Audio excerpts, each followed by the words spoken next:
ನಮ್ಮೆಲ್ಲರನ್ನು ಸೃಷ್ಟಿಸಿ ಪರಿಪಾಲಿಸುತ್ತಿರುವ ನಮ್ಮೆಲ್ಲರ ಸೃಷ್ಟಿಕರ್ತನು ಒಡೆಯನು ಆದ ಅಲ್ಲಾಹನ ನಾಮದಿಂದ ಸಕಲ ಸ್ತುತಿ ಸ್ತೋತ್ರಗಳು ನಮ್ಮೆಲ್ಲರನ್ನು ಈ ಬ್ರಹ್ಮಾಂಡವನ್ನು ಸೃಷ್ಟಿಸಿ ಪರಿಪಾಲಿಸುತ್ತಿರುವ ಆ ಏಕೈಕ ದೇವನಿಗೆ ಮೀಸಲು.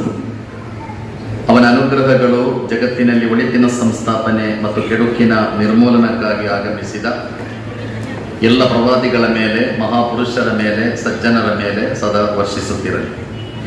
ನಿಮ್ಮ ಪ್ರಭು ಹೀಗೆ ವಿಧಿಸಿಬಿಟ್ಟಿದ್ದಾನೆ, ನೀವು ಕೇವಲ ಅವನೊಬ್ಬನ ಹೊರತು ಇನ್ನಾರ ದಾಸ್ಯ ಆರಾಧನೆಯನ್ನು ಮಾಡಬಾರದು.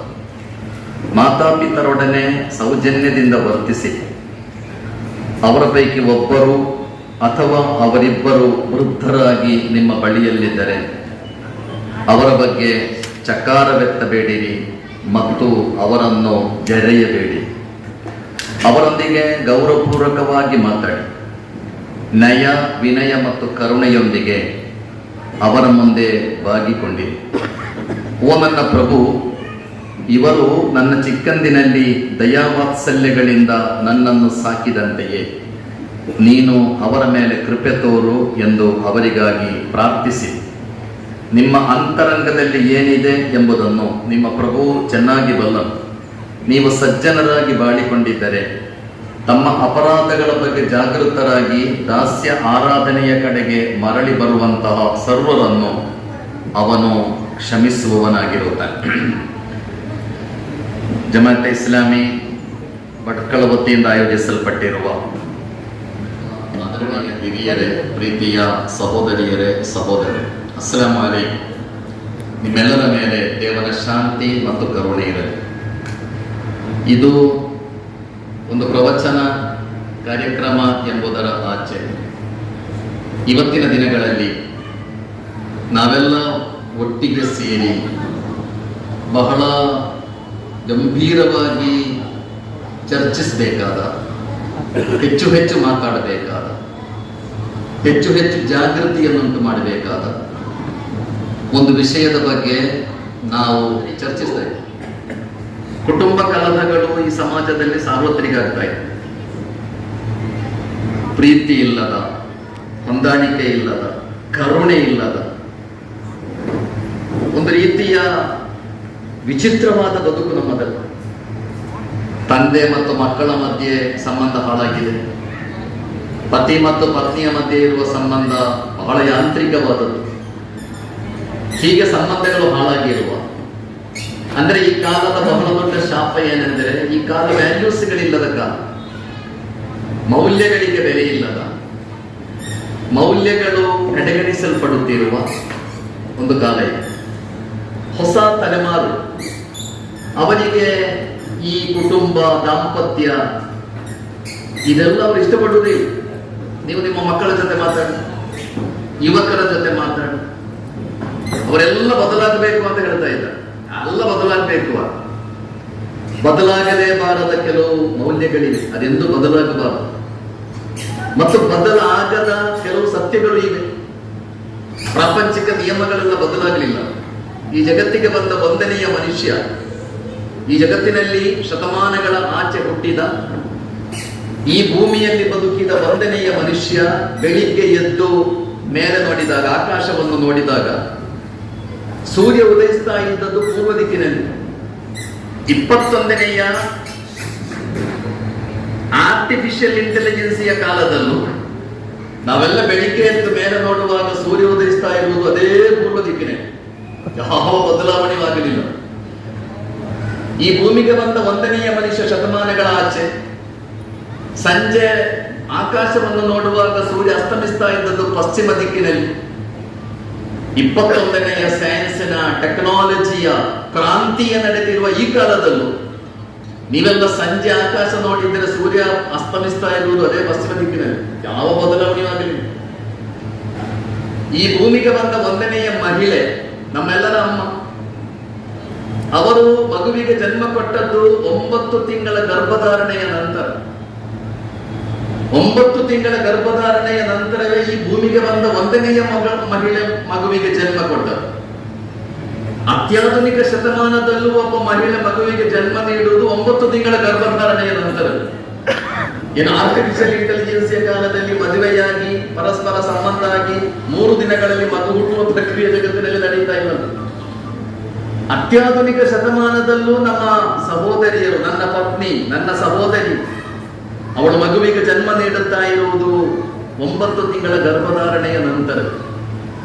ಅಂದ್ರೆ ನಾನು ಹೇಳ್ತಾ ಇರುವುದು ಬದಲಾಗದ ಕೆಲವು ಸತ್ಯಗಳಿವೆ, ಅದೇ ರೀತಿ ಬದಲಾಗಬಾರದ ಕೆಲವು ಮೌಲ್ಯಗಳಿವೆ. ಕಾನ್ಸ್ಟೆಂಟ್ ವ್ಯಾಲ್ಯೂಸ್ ಅಂತ ಹೇಳುವುದೇ ಅದೆಂದು ಕೂಡ ಬದಲಾಗಬಾರದು. ಸತ್ಯ, ನ್ಯಾಯ, ಪರೋಪಕಾರ, ಸಹನೆ, ಕರುಣೆ, ಇದೆಲ್ಲ ಕಾನ್ಸ್ಟೆಂಟ್ ವ್ಯಾಲ್ಯೂಸ್, ಅದೆಂದು ಬದಲಾಗಬಾರದು, ಬದಲಾಗಲೇಬಾರದು.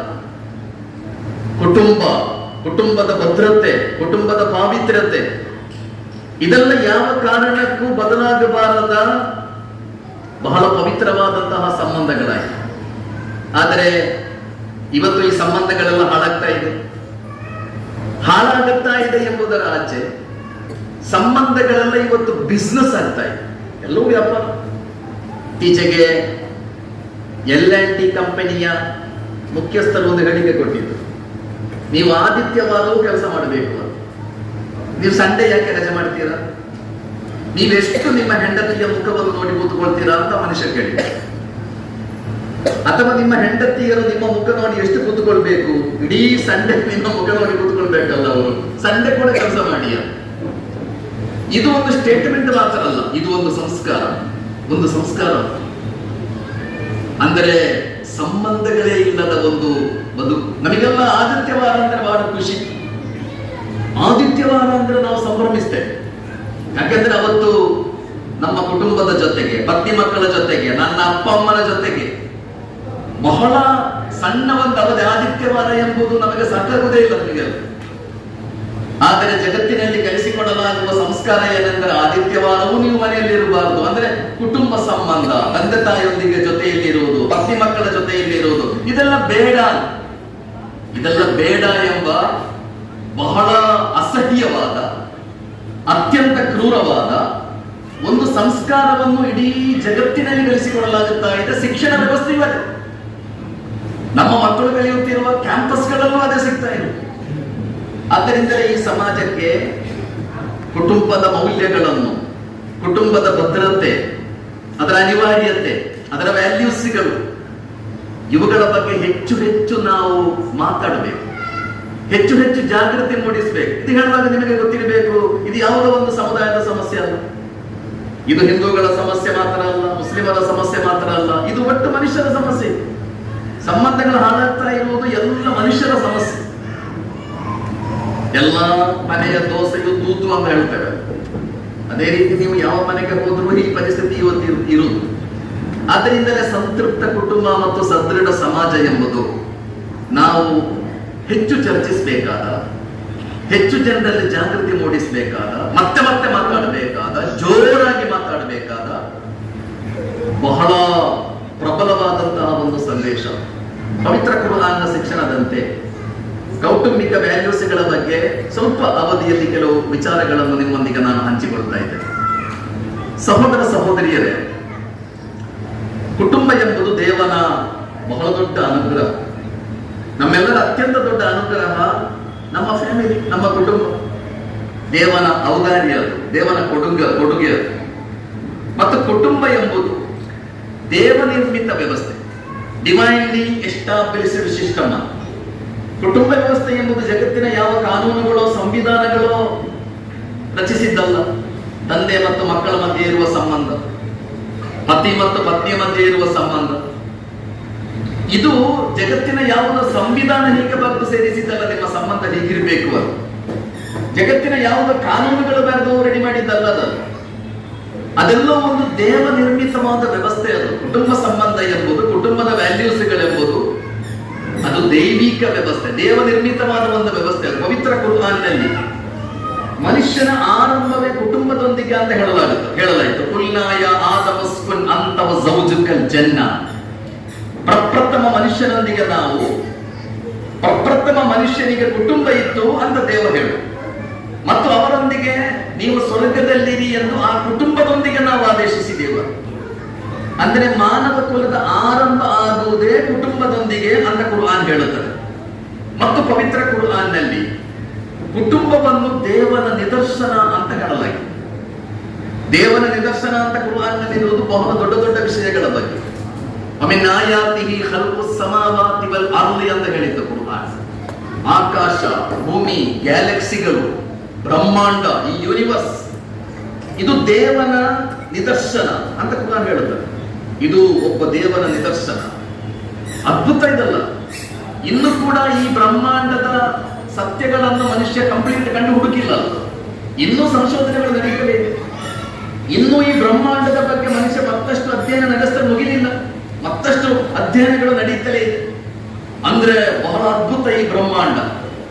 ಈ ಬ್ರಹ್ಮಾಂಡದ ಬಗ್ಗೆ ದೇವ ಹೇಳುವುದು, ಕುರ್ಆನ್ ಹೇಳುವುದು ಮಿನ್ ಆಯಾತಿಹಿ ಖಲ್ಕುಸ್ ಸಮಾವಾತಿ ವಲ್ ಅರ್ದ್.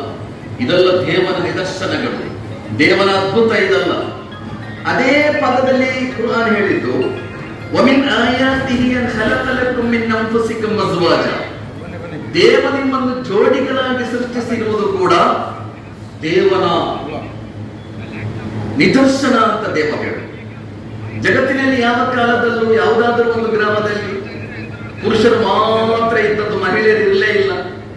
ಅಂತಹ ಒಂದು ಐತಿಹಾಸಿಕ ಘಟನೆ ಜಗತ್ತಿನಲ್ಲಿ ಇಲ್ಲವೇ ಇಲ್ಲ. ಇತಿಹಾಸದಲ್ಲಿ ಎಂದೂ ಹಾಗೆ ಆಗಲಿಲ್ಲ. ಅಥವಾ ಜಗತ್ತಿನ ಇತಿಹಾಸದಲ್ಲಿ ಯಾವುದಾದ್ರೂ ಒಂದು ಕುಗ್ರಾಮದಲ್ಲಿ ಪುರುಷರು ಇರಲೇ ಇಲ್ಲ, ಮಹಿಳೆಯರು ಮಾತ್ರ ಇದ್ದದ್ದು ಎಂಬ ಒಂದು ಸ್ಥಿತಿ ಇತಿಹಾಸದಲ್ಲಿ ಎಲ್ಲೂ ನೀವು ಓದುವುದೇ ಇಲ್ಲ. ಜಗತ್ತಿನಲ್ಲಿ ಮನುಷ್ಯನನ್ನು ದೇವ ಜೋಡಿಗಳನ್ನಾಗಿಯೇ ಸೃಷ್ಟಿಸಿದ್ದಾನೆ. ಮನುಷ್ಯರನ್ನು ಮಾತ್ರ ಅಲ್ಲ, ದೇವ ಜೋಡಿಗಳನ್ನಾಗಿ ಸೃಷ್ಟಿಸಿದ್ದಾನೆ. ಮತ್ತು ಈ ಜೋಡಿಗಳನ್ನಾಗಿ ಸೃಷ್ಟಿಸಿ ನಿಮಗೆ ಕುಟುಂಬ ವ್ಯವಸ್ಥೆ, ಆ ಬದುಕನ್ನು ನೋಡಿ ಅನುಭವಿಸಿ ಬೆಳೆಯುತ್ತಿರುವ ಮಕ್ಕಳು ಹೆಚ್ಚಿನವರು ಕ್ರಿಮಿನಲ್ಸ್ಗಳಾಗ್ತಾ ಇದ್ದಾರೆ. ಸೋಷಿಯಲ್ ಸ್ಟಡಿ ಇದು, ಸಾಮಾಜಿಕ ಅಧ್ಯಯನ ಇದು. ಅವರು ವಿದ್ಯಾವಂತರೆಲ್ಲ ಎದುರಿನಲ್ಲಿದ್ದೀರ. ಅಂದರೆ ನಿಮ್ಮ ಕುಟುಂಬ ಹಾಳಾದರೆ, ಕುಟುಂಬ ಛಿದ್ರ ಆದರೆ ಸಮಾಜ, ಆ ಮೂಲಕ ದೇಶ ಹಾಳಾಗ್ತದೆ. ಅದರಿಂದಲೇ ಪವಿತ್ರ ಕುರ್ಆನ್ನಲ್ಲಿ ಕುಟುಂಬ ಜೀವನದ ಬಗ್ಗೆ ಅತಿ ಹೆಚ್ಚು ವಿವರಣೆಗಳಿವೆ. ನೀವು ಕುರ್ಆನ್ ಅನ್ನು ತೆರೆದ ಅಧ್ಯಯನ ನಡೆಸಿದ್ರೆ ಆರಾಧನೆಗಳ ಬಗ್ಗೆ ಎಷ್ಟು ಕುರ್ಆನ್ನಲ್ಲಿ ಚರ್ಚೆ ಇದೆಯೋ, ಆರಾಧನೆಗಳ ಬಗ್ಗೆ ಎಷ್ಟೆಲ್ಲ ಮಾರ್ಗದರ್ಶನಗಳಿವೆಯೋ, ಅದಕ್ಕಿಂತ ಎಷ್ಟೋ ಪಟ್ಟು ಹೆಚ್ಚು ಚರ್ಚೆ ಇರುವುದು ಸಂಬಂಧಗಳ ಬಗ್ಗೆ. ಸಂಬಂಧಗಳ ಬಗ್ಗೆ ಇರುವಷ್ಟು ಆರಾಧನೆಗಳಿಗಿಂತಲೂ ಹೆಚ್ಚು ಪ್ರವಾದಿ ಮುಹಮ್ಮದ್ ಸಲ್ಲಲ್ಲಾಹು ಅಲೈಹಿ ವಸಲ್ಲಂ ಹೇಳಿದರು, ನಾನು ನಿಮಗೆ ನಮಾಜಿಗಿಂತ, ಉಪವಾಸಕ್ಕಿಂತ, ಹಜ್ಜಿಗಿಂತ ಶ್ರೇಷ್ಠವಾದ ಒಂದು ಕರ್ಮವನ್ನು ತಿಳಿಸಿಕೊಡಲೆ. ಪ್ರವಾದಿಯವರು ಹೇಳಿದ್ರು, ಇಸ್ಲಾಮು ದಾತಿಲ್ ಬೈನ್. ನೀವು ಮಾಡುವ ಆರಾಧನೆಗಳಿಗಿಂತ ಶ್ರೇಷ್ಠವಾದ ಕರ್ಮ ಯಾವುದೆಂದರೆ ನಿಮ್ಮ ಸಂಬಂಧವನ್ನು ಬಲಪಡಿಸಬೇಕು. ಫೈನ್ನ ಫಸಾದ ದಾತಿಲ್ ಬೈನಿ ಹಿಯಲ್ ಹಾಲಿಕಾ. ಸಂಬಂಧ ಕೆಟ್ಟು ಹೋದರೆ ಅದು ಸರ್ವನಾಶಕ್ಕೆ ಕಾರಣ ಆಗುತ್ತದೆ ಎಂದು ಪ್ರವಾದಿ ಮುಹಮ್ಮದ್ ಸಲ್ಲಲ್ಲಾಹು ಅಲೈಹಿ ವಸಲ್ಲಂ ಹೇಳಿದರು. ಪವಿತ್ರ ಕುರ್ಆನ್ನಲ್ಲಿ ನಿಮಗೆ ಸಿಗ್ತದೆ. ಅದರಿಂದಲೇ ಕುರ್ಆನ್ನಲ್ಲಿ ಕುಟುಂಬ ಎಂಬುದು ಬಹಳ ಬಹಳ ದೊಡ್ಡ ಜವಾಬ್ದಾರಿ ಅಂತ ಹೇಳಲಾಗಿದೆ. ಬಹಳ ದೊಡ್ಡ ಜವಾಬ್ದಾರಿ. ನಮಗೆಲ್ಲ ಗೊತ್ತಿದೆ, ಕುಟುಂಬ ಆರಂಭ ಆಗುವುದು ಮದುವೆಯೊಂದಿಗೆ. ಕುಟುಂಬದಲ್ಲಿ ಗೊತ್ತು ಭಾರ ಆಗುತ್ತಿರುವಾಗ ರೋಗಿಯಾದ ಪತ್ನಿ ಒಬ್ಬ ಪತಿಗೆ ಭಾರ ಆಗ್ತಾ ಇದ್ದಾರೆ. ನಮ್ಮಂತಹ ಒಬ್ಬ ವಿದ್ಯಾವಂತ, ಅವಳಿಗೆ ಡಿಗ್ರಿ ಇಲ್ಲ ಹೆಣ್ಣು ಮಗಳಿಗೆ. ಆ ಹೆಣ್ಣು ಮಗಳ ಅಪ್ಪ ಅಮ್ಮ ಕೂಡ ಯಾವುದೋ ಕಾಲೇಜಿನಲ್ಲಿ ಕಲ್ತವರು ಅಲ್ಲ, ರೈಲ್ವೆ ಸ್ಟೇಷನ್ ನಲ್ಲಿ ಭಿಕ್ಷೆ ಬೇಡಿ ಬದುಕುತ್ತಿರುವ ಒಂದು ಅಸಹಾಯಕ ಕುಟುಂಬದಲ್ಲಿ ಹುಟ್ಟಿದ ಹೆಣ್ಣು ಮಗಳು. ಅವಳು ತನ್ನ 12 ವರ್ಷದ ಹೆಣ್ಣು ಮಗಳು ತನ್ನ 11 ವಯಸ್ಸಿನ ತಮ್ಮನನ್ನು ಹೀಗೆ ಹೆಗಲ ಮೇಲೆ ಏರಿಸಿಕೊಂಡು ಕಷ್ಟಪಟ್ಟು ರೈಲ್ವೆ ಟ್ರ್ಯಾಕ್ ಆಗ್ತಾ ಇದ್ದಾರೆ. ನಮ್ಮಂತಹ ಒಬ್ಬ ವಿದ್ಯಾವಂತ ಕೇಳಿದ್ರೆ ಅಂತ ಅಲ್ಲ ಮಗಳೇ, ಯಾಕೆ ಅವನನ್ನು ನೀನು ಹೀಗೆ ಹೆಗಲ ಮೇಲೆ ಏರಿಸಿಕೊಂಡು ಹೋಗ್ತಾ ಇದೀಯಾ? ಅವನನ್ನು ನಡೆಸಿಕೊಂಡು ಹೋಗಬಹುದಲ್ಲ, ಅವನು ನಿನಗೆ ಭಾರ ಆಗುವುದಿಲ್ಲವೇ ಅಂತ ಕೇಳಿ. ನಿನಗೆ ಭಾರ ಅನಿಸುವುದಿಲ್ಲವ? ಆ ಹೆಣ್ಣು ಮಗಳು ತಿರುಗಿ ನಿಂತು ಆ ವ್ಯಕ್ತಿಯೊಂದಿಗೆ ಒಂದು ಪ್ರಶ್ನೆ ಕೇಳ್ತಾರೆ. ನಾವೆಲ್ಲ ಎದೆಯಲ್ಲಿ ಬರಬೇಕಾ ಪ್ರಶ್ನೆ. ಆ ಹೆಣ್ಣು ಮಗಳು ತಿಳಿದ್ರು, ಇವ ನನಗೆ ಭಾರ ಆಗುವುದಿಲ್ಲ, ಇವ ನನ್ನ ತಮ್ಮನಲ್ಲವೇ ಅಂತ ಕೇಳ್ತಾರೆ. ಇವ ನನ್ನ ತಮ್ಮನಲ್ಲವೇ, ನನಗೆ ಹೇಗೆ ಭಾರ ಆಗಲಿಕ್ಕೆ ಸಾಧ್ಯ? ಬಹಳ ದೊಡ್ಡ ಪಾಠ ಇದೆ. ನಮ್ಮ ಸಂಬಂಧಗಳಲ್ಲಿ ಯಾರು ನಮಗೆ ಭಾರ ಆಗಬಾರದು ಸಹೋದರರು. ನನ್ನ ಅಪ್ಪ ಎಷ್ಟು ರೋಗಿಯಾಗಲಿ, ಎಂತಹ ಅಸಹಾಯಕ ಸ್ಥಿತಿಯಲ್ಲಿರುವಾಗಲೂ ನನ್ನ ಅಪ್ಪ ನನಗೆ ಪಾರಾಗಬಾರದು. ನನ್ನ ಪತ್ನಿ ಅವಳು ರೋಗಿಯಾಗಿದ್ದಾಳೆ, ಅವಳು ಸೌಂದರ್ಯವನ್ನು ಕಳಕೊಂಡಿದ್ದಾಳೆ, ಖಂಡಿತ ಯಾವ ಕಾರಣಕ್ಕೂ ಅವಳು ನನಗೆ ಪಾರಾಗಬಾರದು. ಹೇಗೆಂದರೆ ಕುಟುಂಬಗಳು, ಅದರ ಪರಿಣಾಮಗಳು, ಅದುಂಟು ಮಾಡುತ್ತಿರುವ ಸಾಮಾಜಿಕ ಪಿಡುಗು, ಇದೆಲ್ಲ ಫಾದರ್ಲೆಸ್ ಅಮೆರಿಕಾದ ಚರ್ಚೆಯ ವಿಷಯಗಳು. ಅಂದರೆ ತಂದೆ ಯಾರು ಅಂತ ಗೊತ್ತಿಲ್ಲದ ಮಕ್ಕಳು, ಅಮ್ಮ ಯಾರು ಅಂತ ಗೊತ್ತಿಲ್ಲದ ಮಕ್ಕಳು, ಇಂತಹ ಒಂದು ಮಾರಕ ಸ್ಥಿತಿ ನಮ್ಮ ಸಮಾಜದಲ್ಲಿ ಇದೆ ಎಂದು ಮಾತ್ರ ಅಲ್ಲ, ಆ ಕಲ್ಚರ್ ಅನ್ನು ಪ್ರಮೋಟ್ ಮಾಡಲಾಗುತ್ತೆ. ಆ ಕಲ್ಚರ್ ಅನ್ನು ಎಲ್ಲಾ ರೀತಿಯಲ್ಲೂ ಎಲ್ಲಾ ಮಾಧ್ಯಮಗಳ ಮೂಲಕ ಅದನ್ನು ಪ್ರಮೋಟ್ ಮಾಡಲಾಗುತ್ತೆ. ಹಾಗೆ ಕೌಟುಂಬಿಕ ಸಂಬಂಧವನ್ನು ಒಡೆದು ಹಾಕಿ ಎಲ್ಲವನ್ನು ವ್ಯಾಪಾರೀಕರಣಗೊಳಿಸುವ ಒಂದು ದೊಡ್ಡ ಷಡ್ಯಂತ್ರ ಎಲ್ಲ ಕಡೆ ನಡೆಯುತ್ತಾ ಇದೆ. ಸಹೋದರ ಸಹೋದರಿಯರೇ, ನಾವು ಅಳ್ತಾ ಬಂದವರು ಭೂಮಿಗೆ ಬರುವಾಗ ನಾವೆಲ್ಲ ಅಳ್ತಾ ಬಂದವರು. ನಾವೆಲ್ಲ ಈ ಜಗತ್ತಿನಲ್ಲಿ ಹುಟ್ಟಿದ ಪ್ರತಿಯೊಂದು ಮಗು ಹೇಳಿದ ಒಂದನೆಯ ಮಾತು ಅಮ್ಮ ಎಂದು ಅವರವರ ಭಾಷೆ. ಈ ಜಗತ್ತಿನಲ್ಲಿ ಹುಟ್ಟುವ ಪ್ರತಿಯೊಂದು ಮಗು ಪ್ರಥಮವಾಗಿ ಹೇಳುವ ಮಾತು ಅಮ್ಮ. ನಾವೆಲ್ಲ ಅರ್ಥ ಬಂದವು. ಅದೇ ರೀತಿ ನಾವೆಲ್ಲ ಸೇವಿಸಿರುವ ಅತ್ಯಂತ ಪ್ರೋಟೀನ್ ಇರುವ ಆಹಾರ ಯಾವುದು? ತಾಯಿಯ ಎದೆ ಹಾಲು. ಅದಕ್ಕಿಂತ ಶ್ರೇಷ್ಠವಾದ ಒಂದು ಆಹಾರ ಜಗತ್ತಿನಲ್ಲಿ ಈಗಿನ ತನಕ ಹೋಗುವುದು ಬೇರೆಯವರನ್ನು ಅಳಿಸಿ ಅರ್ಥ ಬಂದವರು ನಾವು. ನಾಳೆ ಹೋಗುವಾಗ ಬೇರೆಯವರು ಅರ್ಥ ಇರ್ತಾರೆ. ಹೀಗೆ ನಮ್ಮನ್ನು ಅಳುತ್ತಾ ಬರುವಾಗ ಸ್ವಾಗತಿಸಲಿಕ್ಕೂ, ನಾಳೆ ನಾವು ಹೊರಟು ಹೋಗುವಾಗ ವಿದಾಯ ಹೇಳಲಿಕ್ಕೂ ನಮಗಿರುವ ಏಕೈಕ ಸಂಸ್ಥೆ ಯಾವುದು ಅಂತ ಕೇಳಿದರೆ ನಮ್ಮೆಲ್ಲರ ಫ್ಯಾಮಿಲಿ, ನಮ್ಮೆಲ್ಲರ ಕುಟುಂಬ. ಆದ್ದರಿಂದ ಕುಟುಂಬ ಜೀವನದ ಭದ್ರತೆಯ ಬಗ್ಗೆ, ಅದರ ಜವಾಬ್ದಾರಿಗಳ ಬಗ್ಗೆ ನಾವು ಅತಿ ಹೆಚ್ಚು ಗಮನ ಹರಿಸಬೇಕು ಎಂದು ಮಾತ್ರ ಅಲ್ಲ, ನಮ್ಮ ಮಕ್ಕಳಿಗೆ ಈ ವಿಷಯದಲ್ಲಿ ನಿರಂತರವಾಗಿ ಅವರ ಜೊತೆಗೆ ನಾವು ಪವಿತ್ರ ಕುರಾನ್ನಲ್ಲಿ ವಲಾ ಮುತ್ತಖಿದಾತಿ ಅಖ್ದಾನ್ ಅಂತ ಇದೆ. ಬಹಳ ದೊಡ್ಡ ಎಚ್ಚರಿಕೆ ಅದು. ಅನೈತಿಕ ಸಂಬಂಧ ಇರಿಸಿಕೊಳ್ಬೇಡಿ, ಅದರ ಪರಿಣಾಮ ಬಹಳ ಮಾರಕ. ಅನೈತಿಕ ಸಂಬಂಧದ ಪರಿಣಾಮ ನಿಮ್ಮ ನೆಮ್ಮದಿಯನ್ನು ಹಾಳು ಮಾಡುತ್ತದೆ ಮತ್ತು ನಿಮ್ಮ ಆತ್ಮಹತ್ಯೆಗೆ ಕೂಡ ಅದು ಕಾರಣ ಆಗುತ್ತದೆ. ಎಷ್ಟೆಷ್ಟು ಆತ್ಮಹತ್ಯೆಗಳಿಗೆ ಕಾರಣ ಏನು? ಅನೈತಿಕ ಸಂಬಂಧಗಳು. ಜಗತ್ತಿನಲ್ಲಿ ಎಷ್ಟೋ ಜನರು ನೆಮ್ಮದಿ ಕಳ್ಕೊಳ್ಳಿಕ್ಕೆ ಕಾರಣ ಏನು? ಅನೈತಿಕ ಸಂಬಂಧ. ವಲಾ ಮುತ್ತಖಿದಾತಿ ಅಖ್ದಾನ್, ಅನೈತಿಕ ಸಂಬಂಧದ ಬಗ್ಗೆ ಬಹಳ ಜಾಗರೂಕರಾಗಿರಬೇಕು ನೀವು. ಆದ್ದರಿಂದ ಸಹೋದರರೇ, ಪವಿತ್ರ ಕುರ್ಆನ್ ಕಲಿಸಿಕೊಟ್ಟ ಬದುಕು ಬಹಳ ಪ್ರಾಮಾಣಿಕವಾದ, ಅತ್ಯಂತ ಸ್ವಚ್ಛವಾದ, ನಿಷ್ಕಲಂಕವಾದ ಸಂಬಂಧ ಆಗಿರಬೇಕು ನಿಮ್ಮ ದಾಂಪತ್ಯ ಸಂಬಂಧ ಎಂದು. ಇವತ್ತು ನಮ್ಮ ಸಂಬಂಧವನ್ನು ಹಾಳು ಮಾಡುವಲ್ಲಿ ಬಹಳ ದೊಡ್ಡ ಪಾತ್ರ ಇದೆ. ನಮ್ಮ ಸಂಬಂಧವನ್ನು ಹಾಳು ಮಾಡುವಲ್ಲಿ ಬಹಳ ದೊಡ್ಡ ಪಾತ್ರ ಇರು ನಮ್ಮ ಮೊಬೈಲಿಗೆ. ನಮ್ಮ ಸ್ಥಿತಿ ಹೇಗೆ ಅಂದರೆ, ವೈಫ್ ಇಲ್ಲದಿದ್ರೂ ಪರವಾಗಿಲ್ಲ, ವೈಫೈ ಇಲ್ಲದೆ ಬದುಕಲಿಕ್ಕೆ ಸಾಧ್ಯವೇ ಇಲ್ಲ ಎಂಬ ಸ್ಥಿತಿಯಲ್ಲಿದೆ. ವೈಫ್ ಇಲ್ಲದೆ ಒಂದು ತಿಂಗಳು ಬದುಕಬಹುದು, ನನಗೆ ಸಮಸ್ಯೆ ಇಲ್ಲ. ಆದರೆ ವೈಫೈ ಇಲ್ಲದೆ ಒಂದು 5 ನಿಮಿಷ ಬದುಕಲಿಕ್ಕೆ ಸಾಧ್ಯವೇ ಇಲ್ಲ ಎಂಬ ಸ್ಥಿತಿಯಲ್ಲಿ ನಾವೆಲ್ಲ ಇವತ್ತಿರುವುದು. ನೀವು ಪರಸ್ಪರ ಮಾತಾಡ್ತಾ ಇದ್ದೀರೋ ಮನೆಯಲ್ಲಿ ಅಂತ ಕೇಳಿದ್ರೆ ಉತ್ತರ ಇಲ್ಲ. ನೀವು ಒಟ್ಟಿಗೆ ಕೂತ್ಕೊಂಡು ಊಟ ಮಾಡ್ತಾ ಇದ್ದೀರೋ ಪತಿ ಪತ್ನಿ ಮಕ್ಕಳೆಲ್ಲ ಅಂತ ಕೇಳಿದ್ರೆ ಇಲ್ಲ. ಅಥವಾ ಒಟ್ಟಿಗೆ ಊಟ ಮಾಡಿದ್ರೂ ನೀವು ಪರಸ್ಪರ ಮುಖ ನೋಡ್ತೀರಾ ಅಂತ ಕೇಳಿದ್ರೆ ಇಲ್ಲ. ನಿಮಗೆ ಆಹಾರದ ಟೇಸ್ಟ್ ನೀವು ಅನುಭವಿಸ್ತೀರಾ ಅಂತ ಕೇಳಿದ್ರೆ ಖಂಡಿತ ಇಲ್ಲ. ಮೊಬೈಲ್ ನೋಡ್ತಾ ತಿಂದ್ರೆ ಆಹಾರಕ್ಕೆ, ತಂದೆ ತಾಯಿ ಜೊತೆ ಮಾತಾಡ್ಲಿಕ್ಕೆ, ಮಕ್ಕಳ ಜೊತೆ ಮಾತಾಡ್ಲಿಕ್ಕೆ ಅಲ್ಲಿ ಸಮಯ ಇದೆ. ಅಂದ್ರೆ ನಮ್ಮ ಕೈಯಲ್ಲಿರುವ ಟೆಕ್ನಾಲಜಿ ನಮ್ಮ ಬದುಕನ್ನು ಹಾಳು ಮಾಡ್ತಾ ಇದೆ. ಸಹೋದರ, ನಾನು ಹೇಳ್ತಾ ಇರೋದು, ನಮ್ಮ ಕುಟುಂಬ ಜೀವನ ಬಹಳ ಮಾದರಿ ಪೂರ್ಣವಾಗಿರಬೇಕು. ನನ್ನ ಮಕ್ಕಳಿಗೆ ನಾನು ಕೊಡಬಹುದಾದ ಬಹಳ ದೊಡ್ಡ ಎಜುಕೇಶನ್ ಯಾವುದು? ನನ್ನ ಮಗನನ್ನು ನಾನು ಡಾಕ್ಟರ್ ಮಾಡುವುದಕ್ಕಿಂತ, ನನ್ನ ಮಗನನ್ನು ನಾನು ಎಂಜಿನಿಯರ್ ಮಾಡುವುದಕ್ಕಿಂತ, ಅಥವಾ ಬೇರೆ ಏನೋ ಮಾಡುವುದಕ್ಕಿಂತ, ನಾನು ನನ್ನ ಮಕ್ಕಳಿಗೆ ಕೊಡಬಹುದಾದ ಅತ್ಯಂತ ದೊಡ್ಡ ಎಜುಕೇಶನ್ ಒಳ್ಳೆಯ ದಾಂಪತ್ಯ ಎಂದು. ಯಾಕೆಂದ್ರೆ ನನ್ನ ಮಕ್ಕಳು ಪ್ರೀತಿ, ಕರುಣೆ, ವಾತ್ಸಲ್ಯ ಇದೆಲ್ಲ ಎಲ್ಲಿ ಕಲಿಬೇಕು? ಇದೆಲ್ಲ ನನ್ನನ್ನು ನೋಡಿ ಅವರು ಕಲಿಬೇಕಾಗ್ತದೆ. ನನ್ನ ಮಗ, ನನ್ನ ಮಗಳು ಪ್ರೀತಿ ಕಲಿಬೇಕಾದದ್ದು, ಕರುಣೆ ಕಲಿಬೇಕಾದದ್ದು, ಸಹನೆ ಕಲಿಬೇಕಾದದ್ದು, ಅವರು ಸುಕೂನು ಮವದ್ದತ್ತು ಇದೆಲ್ಲ ಕಲಿಬೇಕಾದದ್ದು ಎಲ್ಲಿ? ಅದು ಯಾವ ಪಾಠ ಪುಸ್ತಕ ಹೇಳಿಕೊಡುವುದಿಲ್ಲ. ಅದೆಲ್ಲವೂ ಕಲಿಬೇಕಾದದ್ದು ನಾನು ಮತ್ತು ನನ್ನ ಪತ್ನಿಯನ್ನು ನೋಡಿ ಅನುಭವಿಸಿ ಕಲಿಬೇಕಷ್ಟೇ. ಆದ್ದರಿಂದ ನನ್ನ ಮಕ್ಕಳಿಗೆ ನಾನು ಕೊಡಬಹುದಾದ ಅತ್ಯಂತ ದೊಡ್ಡ ಎಜುಕೇಶನ್ ಯಾವುದಂದರೆ ಒಳ್ಳೆಯ ದಾಂಪತ್ಯ, ಬಹಳ ಪ್ರೀತಿಯಿಂದ ಕೂಡಿದ ದಾಂಪತ್ಯ. ಅದು ನಿಮ್ಮನ್ನು ಅಬುಲ್ ಕಲಾಂ ಆಜಾದ್ ರವರು ತನ್ನ ಬಯೋಗ್ರಫಿಯಲ್ಲಿ ತನ್ನ ಬಾಲ್ಯದ ಒಂದು ಘಟನೆಯನ್ನು ತಿಳಿಸಿದರು. ತನ್ನ ಬಯೋಗ್ರಫಿಯಲ್ಲಿ ತನ್ನ ಕುಟುಂಬದ ಝೈನುಲ್ ಆಬಿದೀನ್ ಅಂತ ಅವರ ಅಪ್ಪ ಸಣ್ಣ ಗೂಡಂಗಡಿ ವ್ಯಾಪಾರ ಮಾಡುತ್ತಿರುವ ಮನುಷ್ಯ. ಎಲ್ಲ ದಿವಸ ಕಷ್ಟಪಟ್ಟು ಕೆಲಸ ಮಾಡಿ ಸಂಜೆ ಮನೆಗೆ ಬರ್ತಾರೆ. ಅಮ್ಮ ಚಪಾತಿ ಮಾಡಿ ಕೊಡ್ತಾರೆ, ತಿಂದು ಆರಾಮವಾಗಿ ನಿದ್ದೆ ಮಾಡ್ತಾರೆ. ಒಂದು ದಿವಸ ಝೈನುಲ್ ಆಬಿದೀನ್ ಮನೆಗೆ ಬಂದಾಗ, ಸಂಜೆ ಮನೆಗೆ ಬಂದಾಗ ಅಮ್ಮ ಕೊಟ್ಟ ಚಪಾತಿ ಅದು ಕರಿದು ಹೋಗಿತ್ತು, ಅದು ಕಪ್ಪು ಕಪ್ಪಾಗಿದೆ, ಮಸಿ ಹಿಡಿದು ಕರಿದು ಹೋಗಿತ್ತು ಅವತ್ತು ಚಪಾತಿ. ನನ್ನ ತಂದೆ ಅಬುಲ್ ಕಲಾಂ ಅಬ್ದುಲ್ ಕಲಾಂ ಆಜಾದ್ ಅಬ್ದುಲ್ ಕಲಾಂ ನನ್ನ ತಂದೆ ತಿಂತಾ ಇದ್ರು ಚಪಾತಿ. ಈ ಕರಿದ ಚಪಾತಿಯನ್ನು ಹಾಗೆ ತಿಂದ್ರು, ಏನು ಮಾತಾಡದೆ ತೃಪ್ತಿಯಿಂದ ತಿಂದ್ರು ನನ್ನ ಅಪ್ಪ. ಅಮ್ಮ ಬಂದು ಕೂತ್ಕೊಂಡು ಹೇಳಿದ್ರು, ಇವತ್ತು ಚಪಾತಿ ಸ್ವಲ್ಪ ಕರಿದು ಹೋಗಿತ್ತು, ಏನೋ ಹಾಗೆ ಒಂದು ಕರೆದ್ರೆ ಮತ್ತೆ ಇನ್ನೊಂದು ಹೆಚ್ಚು ಮಾಡ್ಲಿಕ್ಕೆ ಇರುವ ಆರ್ಥಿಕ ಸ್ಥಿತಿ ಎಲ್ಲ ಇಲ್ಲಲ್ಲ, ಕಷ್ಟದ ಕಾಲ. ಏನೋ ಚಪಾತಿ ಇವತ್ತು ತುಂಬಾ ಕರಿದು ಹೋಗಿತ್ತು, ಕಪ್ಪು ಕಪ್ಪಾಗಿತ್ತು, ಬೇಸರ ಮಾಡಬೇಡಿ ಅಂತ ಹೇಳಿದ್ರು. ಅದಕ್ಕೆ ನನ್ನ ಅಪ್ಪ ಹೇಳಿದ್ರು, ನನಗೆ ಕರಿದ ಚಪಾತಿ ಅಂದ್ರೆ ಬಹಳ ಇಷ್ಟ ಅಂತ ಹೇಳಿದ್ರು. ನನ್ನ ಬಹಳ ಇಷ್ಟ, ಅದೇನು ಬೇಸರ ಇಲ್ಲ.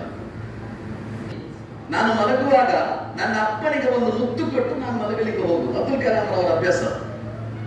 ನನ್ನ ಅಪ್ಪನಿಗೆ ಒಂದು ಮುತ್ತು ಕೊಟ್ಟು ನಾನು ನನ್ನ ರೂಮಿಗೆ ಹೋಗಿ ಮಲಗು. ನಾನು ಅವತ್ತು ಕೂಡ ನನ್ನ ಅಪ್ಪನ ಬಳಿಗೆ ಹೋದೆ. ನಾನು ನನ್ನ ಅಪ್ಪನಲ್ಲಿ ಕೇಳಿದೆ, ನಿಮಗೆ ಈ ಕರಿದ ಚಪಾತಿ ಅಂದರೆ ಬಹಳ ಇಷ್ಟವೇ ಅಂತ ಕೇಳಿದೆ. ನನ್ನ ಅಪ್ಪ ಹೇಳಿದ್ರು, ಇಲ್ಲ ಮಗನೇ, ನನಗೆ ಅದು ಆಗುದಿಲ್ಲ, ನನಗೆ ತಿನ್ಲಿಕ್ಕೆ ಆಗುದಿಲ್ಲ. ಮತ್ತೆ ಹಾಗೆ ಹೇಳಿದ್ದೀರಲ್ಲ ಅಮ್ಮನ ಬಳಿ ಬಹಳ ಇಷ್ಟ ಅಂತ. ನನ್ನ ಅಪ್ಪ ಹೇಳಿದ್ರು, ಮಗನೇ, ನಿನ್ನಮ್ಮ ಬೆಳಗಿನಿಂದ ಸಂಜೆಯ ತನಕ ಎಷ್ಟು ಕಷ್ಟಪಡ್ತಾಳೆ. ಅವಳು ಮಾಡುವ ಕೆಲಸಗಳಿಗೆ ಬೆಲೆ ಕಟ್ಟಲಿಕ್ಕೆ ಸಾಧ್ಯವಿದೆ, ಅವಳು ಮಾಡುತ್ತಿರುವ ಕೆಲಸಗಳಿಗೆ ಸಂಬಳ ಕೊಡಲಿಕ್ಕೆ ಸಾಧ್ಯವಿದೆ. ಒಂದು, ಅವಳು ಮಾಡಿದ ಚಪಾತಿ ಕರಿದು ಹೋಗಿದೆ, ಅದಕ್ಕೆ ನಾನು ಅವಳೊಂದಿಗೆ ಅಸಹನೆ ತೋರಿದ್ದರೆ ಅವಳ ಮನಸ್ಸಿಗೆ ಎಷ್ಟು ನೋವಾಗಬಹುದು. ಮಗನೇ, ನಿನ್ನ ಅಮ್ಮನ ಮನಸ್ಸಿಗೆ ನೋವಾಗಬಾರದು. ಒಳ್ಳೆಯ ಮನುಷ್ಯರಾಗಬೇಕಾದರೆ ಅವರಿಗೆ ಎಲ್ಲಾ ಒಳಿತುಗಳು ಸಿಗಬೇಕಾದುದು ನಮ್ಮ ಮನೆಗಳಲ್ಲಿ. ನಮ್ಮ ಮನೆಗಳಲ್ಲಿ ಕೆಟ್ಟದ್ದು ನೋಡುವ, ಕೆಟ್ಟದಾಲಿಸುವ ವಾತಾವರಣವೇ ಇರಬಾರದು. ಅವರು ಒಳ್ಳೆಯದು ಮಾತ್ರ ಆಲಿಸುವ, ಒಳ್ಳೆಯದು ಮಾತ್ರ ಕಾಣುವ ಅತ್ಯಂತ ರೆಸ್ಪೆಕ್ಟೆಡ್ ವಾತಾವರಣ ಇರಬೇಕು ನಮ್ಮೆಲ್ಲರ ಮನೆಗಳಲ್ಲಿ. ಕೊನೆಯದಾಗಿ, ಒಬ್ಬ ಮನುಷ್ಯನಿಗೆ ಈ ಬದುಕಿನಲ್ಲಿ ಸಿಗುವ ಸೌಭಾಗ್ಯ ಎರಡು ಅಂತ ಹೇಳಲಾಗಿದೆ. ಅದಕ್ಕಿಂತ ದೊಡ್ಡ ಸೌಭಾಗ್ಯ ನಮಗೆ ಯಾರಿಗೂ ಸಿಗಲಿಕ್ಕಿಲ್ಲ. ಒಂದನೆಯದು, ನಿಮ್ಮ ಅನುಪಸ್ಥಿತಿಯಲ್ಲಿ ನಿಮಗಾಗಿ ಪ್ರಾರ್ಥಿಸುವ ಜನರಿರುವುದು ಬದುಕಿನ ಬಹಳ ದೊಡ್ಡ ಸೌಭಾಗ್ಯ.